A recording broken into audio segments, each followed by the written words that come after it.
Hello everybody and welcome to Xucaboa 100% Vanilla Baby, where I'm trying to make the most awesome vanilla city you've ever seen in your entire life. Let's load up our last save, and as always I'd like to say thank you, gracias, obrigado, and merci to new Xucaboa citizens Raid Kitty, Irek Scora, Menegato, Jaime Emilio Nazario, and Shane in the UK.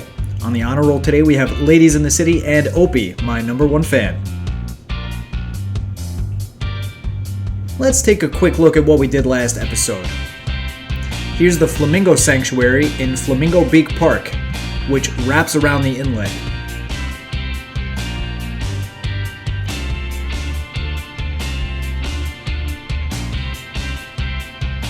Near it, we made a new high-density residential neighborhood made of single-cell apartment buildings.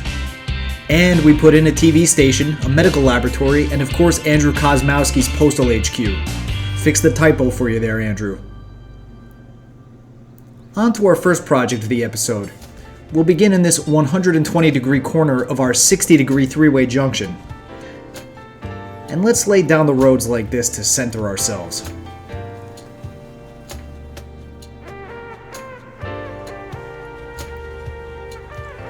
Now we will place down a public library and change those 4 lanes back into 2 lanes.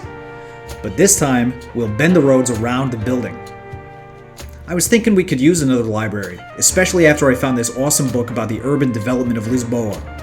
I shared this photo on my Instagram, as you see here. Now we'll draw out a road 30 units long that gives us a crosswalk on the avenue, and a 20-unit road on the other side that we can connect directly across. Here I'm just trying to make sure my zoning cells are well aligned. There we go.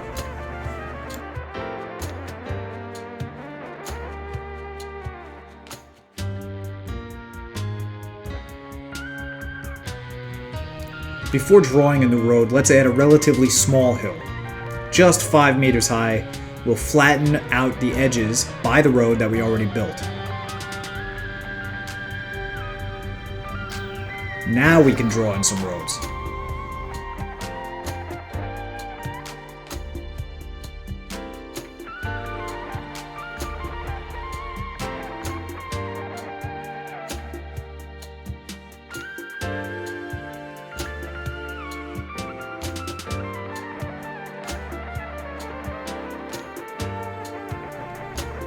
We can put a pedestrian path here to connect these 2 roads and make a little bit of a block, a way for people to walk between these 2 streets.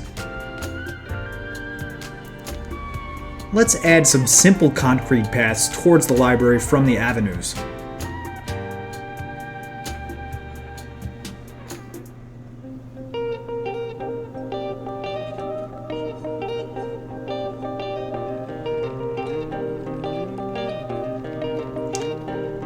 And I'm redoing this one to get the lamppost on the right side. It's a small detail, I know, but sometimes I like to be particular about things like that. I think putting a climbing frame from the city parks near the library will make it a welcome place for parents to bring their children. Let's reorient it so that it faces the library. Reconnect our path.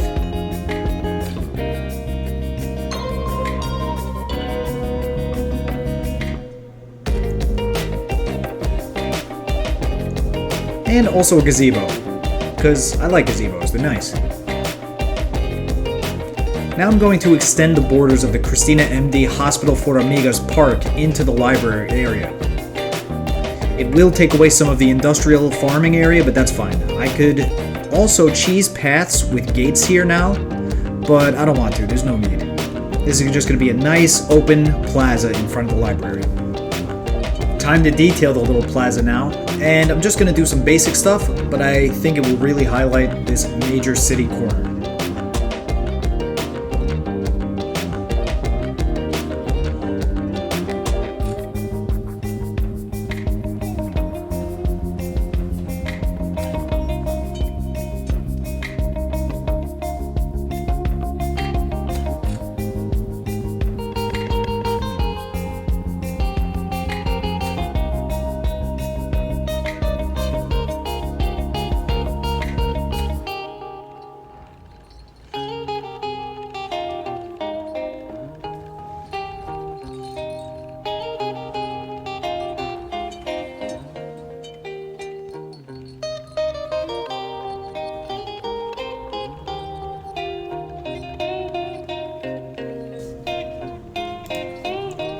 Time to name some things.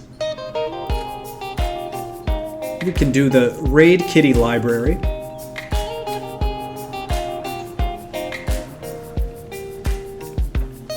The Irek Skora climbing frame. And the Menegoto gazebo.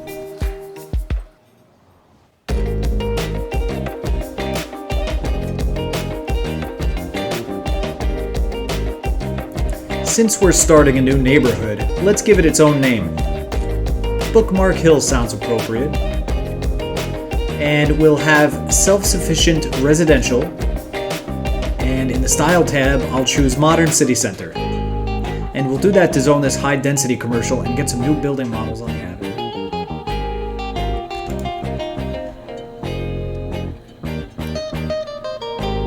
Ay caramba! Xuca accidentally lit the new building on fire.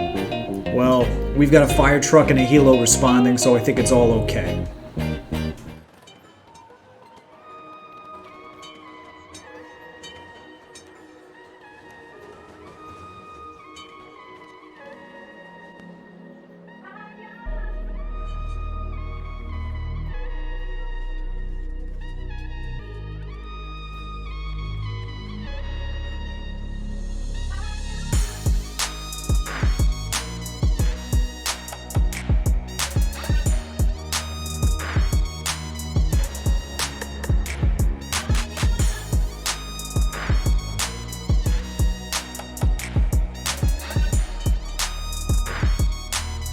Now we can prepare residential zoning. I'll use a fence to align my zoning cells, and let's just adjust this path a little bit.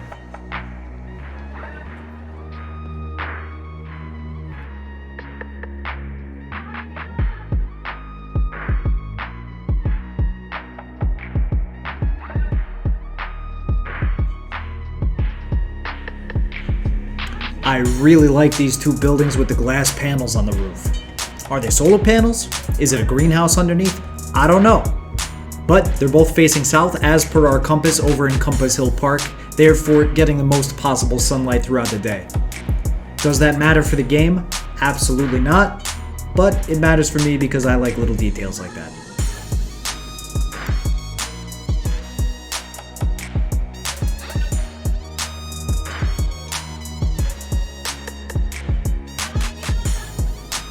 This one here isn't facing the right way, but I want to see if it levels up differently. Now this pair of 2x2s is arranged the way I want, with the staircases in the middle. I think that looks better than if they were both on the same side or on the outsides.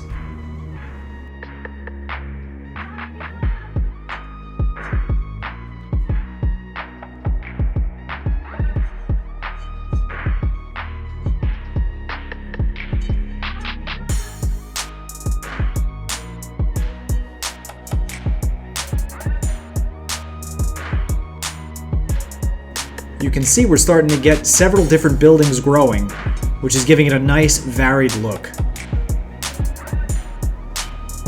I won't keep rolling while I spend time waiting for them all to level up and get the exact one I want, so we can fade out to the final result.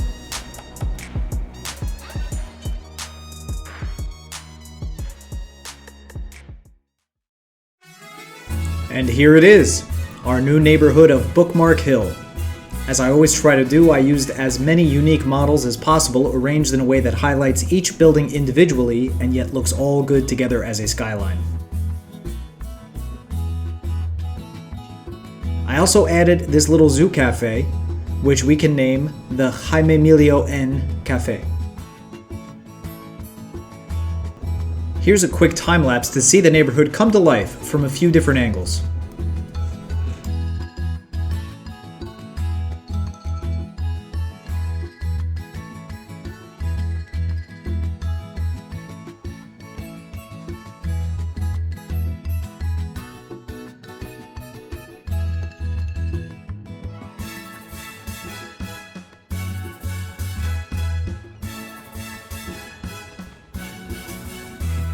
And with that, let's save the game. Always a good idea to save frequently so you don't lose all the hard work you did. Before we move on to Project 2, let's honor our first honor roll member, or rather members. The ladies in the city team of Grottles, Joybuild City, and Sunken Ship have shouted out Xucaboa in the latest video, where Grottles builds an awesome university. For the very kind gesture, let's take a look at this skyscraper, which is already called Gold Woman Investments. Now it's the ladies in the city HQ.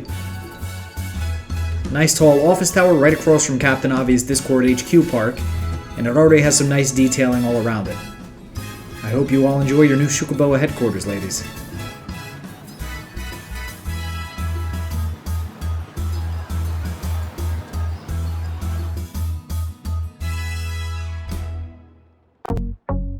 Project number 2 will be altering the course and flow of the river that starts in the mountains past the Felipe G National Forest.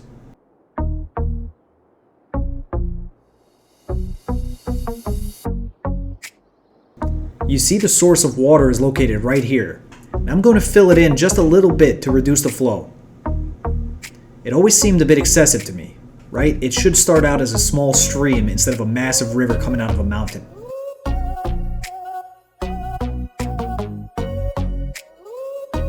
Now, we will watch the water to see that it's not doing anything we don't want.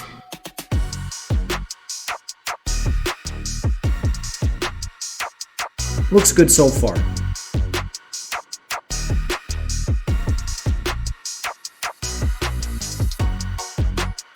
Now, we'll flatten out a few steps to make some small waterfalls. If you're gonna have a stream in the mountain, you should have a waterfall or two for good measure.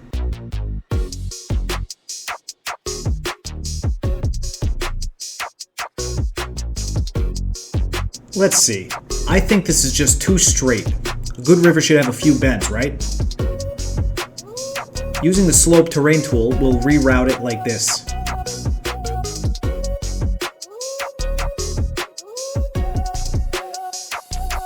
We want to be careful not to mess with the natural habitat too much, right? Give a little, take a little.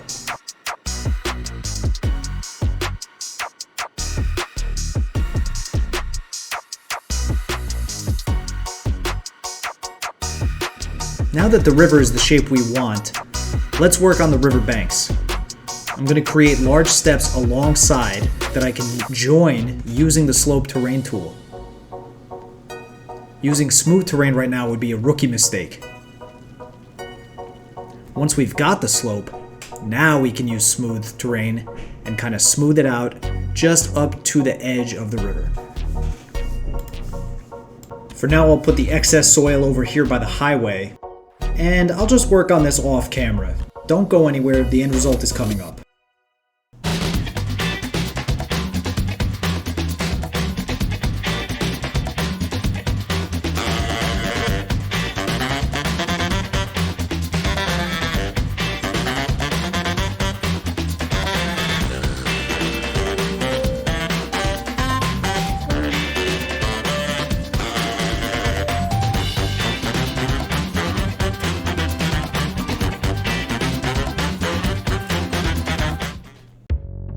Look at this. Here is our new river.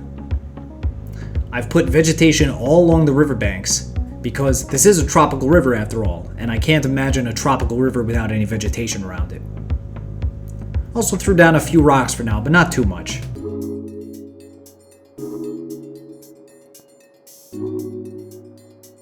When we zoom over here, there's a pretty awesome potential rail yard, but if we follow building the only available route, it will definitely be a traffic catastrophe. So to address that, let's do some preemptive highway work. The first part will be, like we did with the river, to reroute the Scroggins Highway and the railroad tracks alongside of it. Not only will this make it more interesting, but also give us some unique options for future interchange.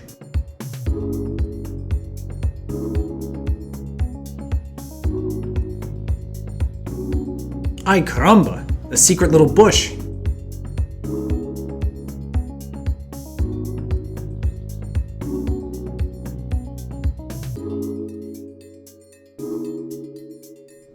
I want these to be 2-lane highways instead of 3-lane, but this one segment isn't upgrading due to a collision issue with the railroad track underneath it.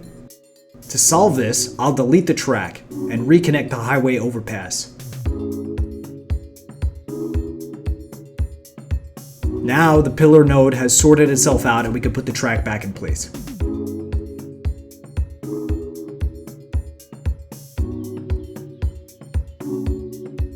Using the slope terrain tool, we'll drag a long slope all the way around this mound of soil that I put here from the river project.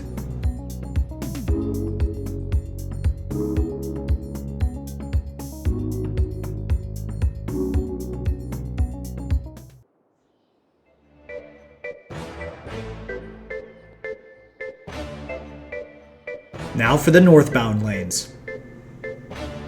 I'm using the freeform road tool, but after every turn I'm adding a very small segment of straight road. Now, using a gravel road, I'll draw out an $80 length from each of the straight nodes, and doing this will give me reference pieces that allow me to connect the southbound lanes perfectly parallel.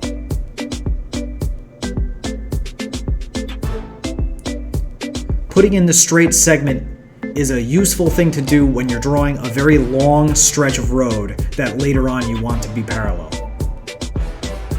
It's a great help when people are just getting started making parallel roads, but in our next project you'll see they aren't necessary if you have a good understanding of nodes and segments.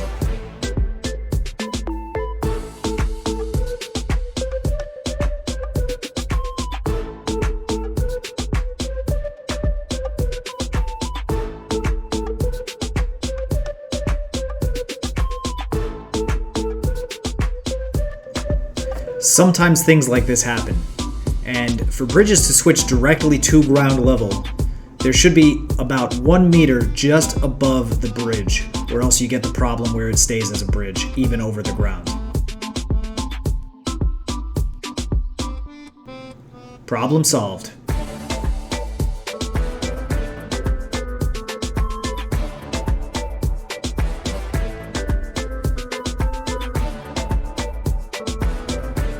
Let's reconnect the highway ramp before we forget. Now it's time for Inspiration Station.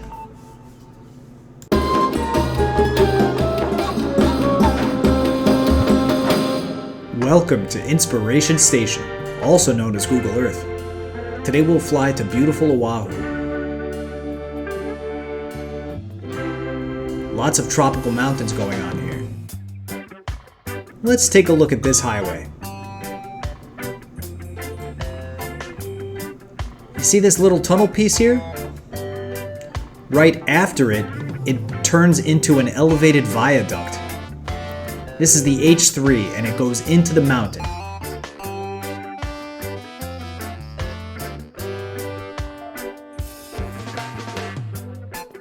Really an impressive piece of engineering. I saw this when I was watching Triple Frontier, a very cool movie on Netflix.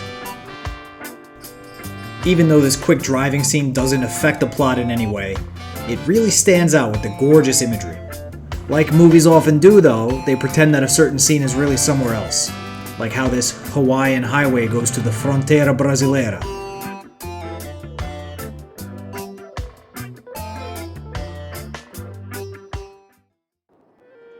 So when I was watching the movie, it got me thinking, I've got a tropical mountain range that needs crossing. Maybe a viaduct tunnel system, like the one we just saw, will help us protect the habitat of the sweet little bisons and cougars in the national forest. We saw in my animal behavior study video how the animals interact with their habitat, so we want to minimize any roads that'll be getting in the way of them having a nice life. So let's start by preparing the terrain to connect the mound and the mountainside. Make sure your ditch is deep enough or else you'll get a floppy bridge. Nobody likes that.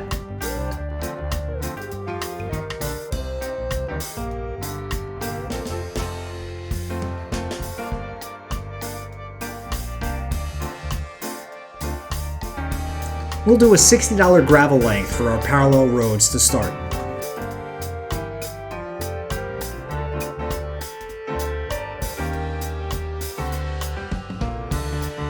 I want to gain some elevation from this point, so we'll do an increase of 20 meters, or 2 dark contour lines. I ran out of soil, so I'll take some from the forest at the same elevation. This will help me keep track visually of what I'm working with too, because it's easy to get confused with all these wavy lines all over the place.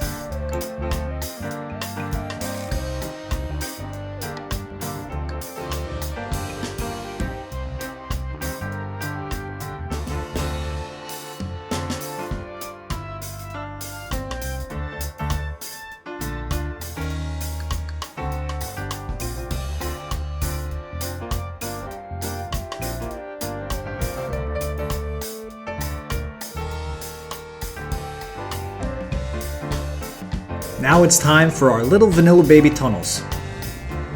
We'll have them ascend 10 meters on the far side of this ridge. And when we draw in our tunnel piece, it's very, very important to look at it from the side. This way you make sure the roadway is going in the direction that you want it to. We want a slight elevation gain here.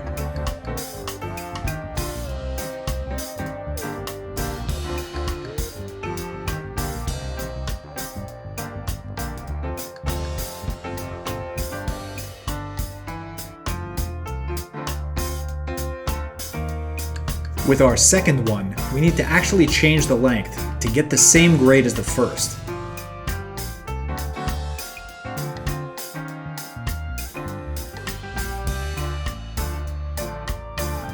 Now we'll do the same thing and make the entrances on the other side.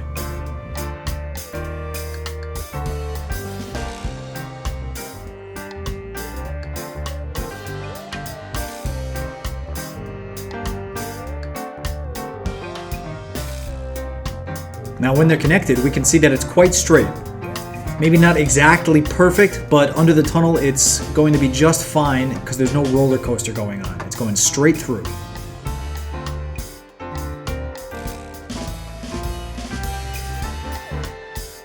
On to the first segments of the viaduct. In this first stretch, we'll have to go straight across by flattening a mound of dirt at the same level as the tunnels.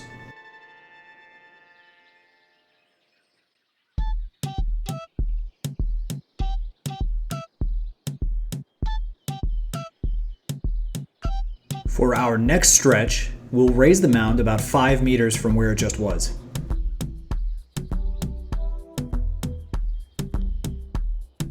And we'll dig a hole in between like we've been doing. I must give credit to Captain Obvious, from whom I learned this hole digging technique for smooth results. It really was a game changer for me without using Move It.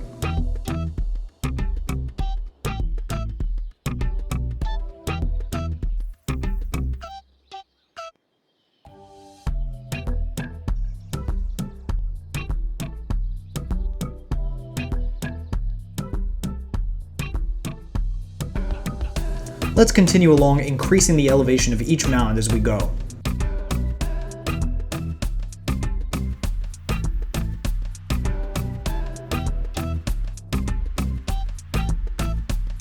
Also, instead of using straight segments, I'm just aligning with the road guidelines since I'm only doing one curve at a time. No need to make a small straight segment at the end of every curve. We'll put excess soil in the forest to make some big hills.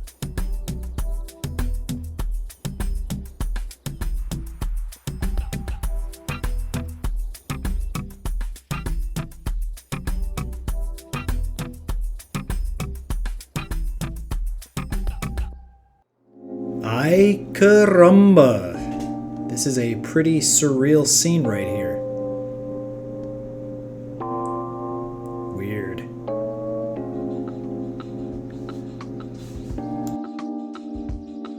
Let's hope that our plan works out and these beasts can move freely underneath the viaduct.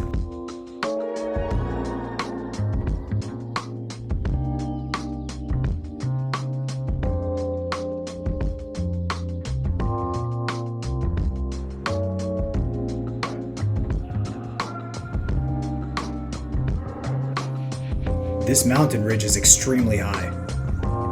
Let's take a look at the topography. Check it out, if we flatten out this section and do the same elevation on the other side, it's all the way over here.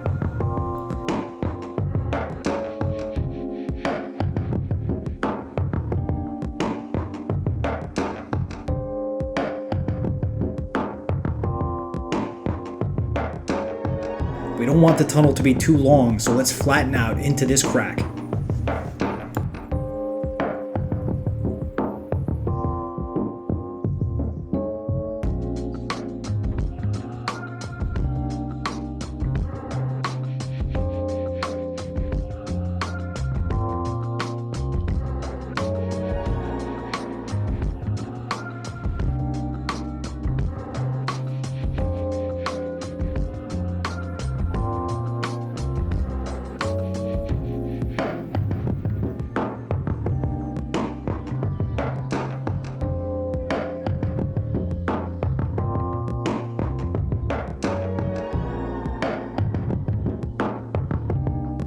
Putting in tunnel pieces on a curve is a bit trickier than going in straight, but it works the same in theory. We just need to make sure our roadway height is as flat as possible since we're exiting at the same elevation on the other side.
Once we have the both ends tunneled, we can connect them in the middle.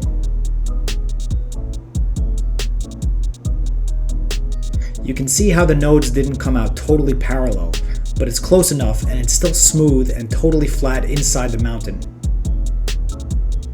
I was hoping to avoid having any major tunnel projects, but if I'm going to do it, you're damn sure I'm going to do it well so that it makes sense and it looks as smooth as possible.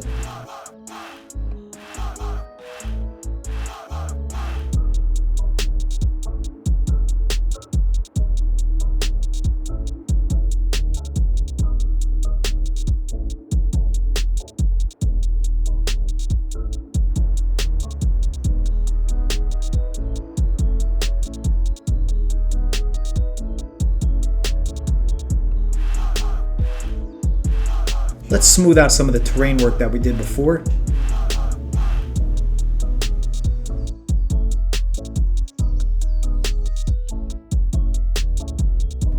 Take care of some of these rough edges around the mountain. Add a little bit of texture in places and remove some texture from some other places.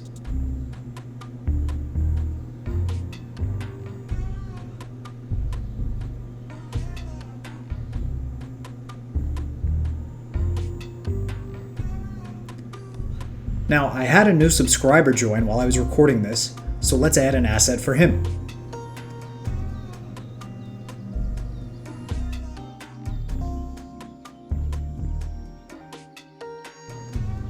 Shane in the UK. This is your Firewatch. Here you go. Welcome to Xucaboa. We'll put it next to the abandoned little cabin in the mountain.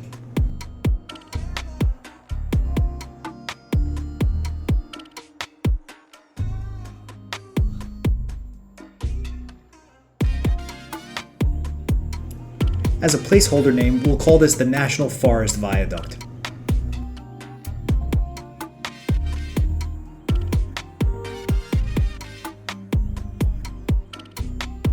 And since it's a viaduct, let's use that cool viaduct highway that came with the Bridges and Piers Content Creator Pack. They don't have lights, and that'll be good for the animals. We want to minimize light pollution in the forest. And the pillars look pretty cool too. They are 3 lanes, but with the $60 spread with the gravel road, they fit perfectly in parallel. And now for our second honoree. It was unofficially Oppie Mountain, and since he's been asking me to work on it for over half a year now, I think we can make it official. This will be Oppie Mountain, and I promise you, great things are coming here very soon. Now let's check the YouTube box.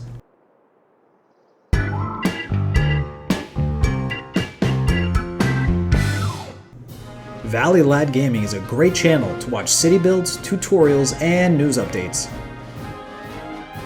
A great City Skylines vanilla community participant who really knows how to have a nice time playing.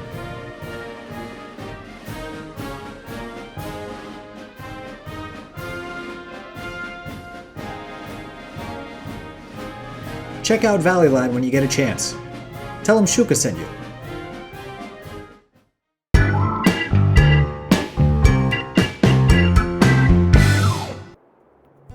Our Viaduct tunnel system is in place now and looking pretty cool. Let's be sure to reconnect the railroad track for now.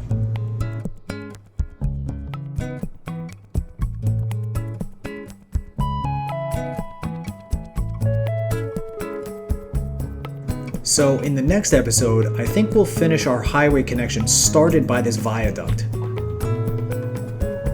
Maybe go over towards the rail yard too. But before we wrap up this episode, it's important that we finish some important details. The forest, for example.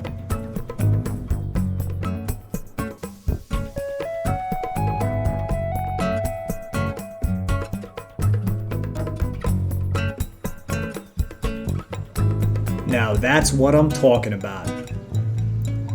But there's still a little more to do.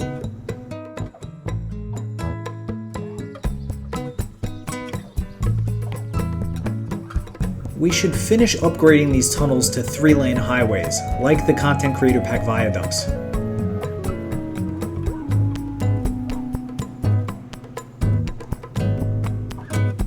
And since these highway pieces are so close together, let's throw in a safety barrier.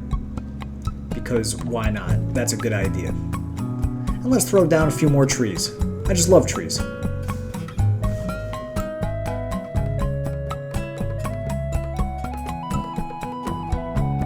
Let's unpause now. And how are our animals doing?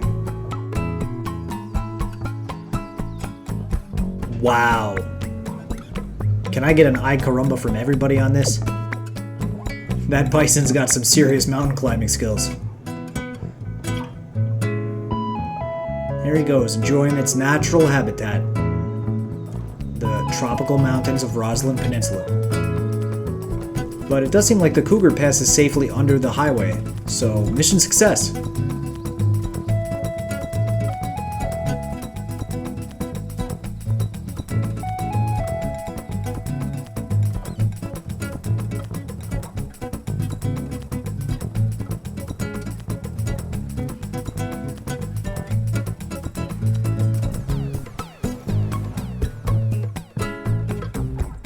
Now, I know that not many city builders dedicate as much land to a forest as I do, but once I saw the first bison munching on some grass near the Hubble Fire Helo Depot, I knew we had to protect this habitat. Besides, we still got a lot of open map to build human stuff on. Major urban development is going to happen. If you haven't seen it yet, I've started my modded historic city project, Xucaboa, in a customized Roslyn Peninsula map. And there are plenty of bison and cougars there too, so I hope you check it out. It's going to be really cool, even though it's not 100% vanilla. In fact, it's going to be very, very, very modded. But I'm still going to keep going on my 100% vanilla baby. Please stay tuned for the next episode, where we'll finish work on creating an organic multi-stack interchange. And I'll see you next time.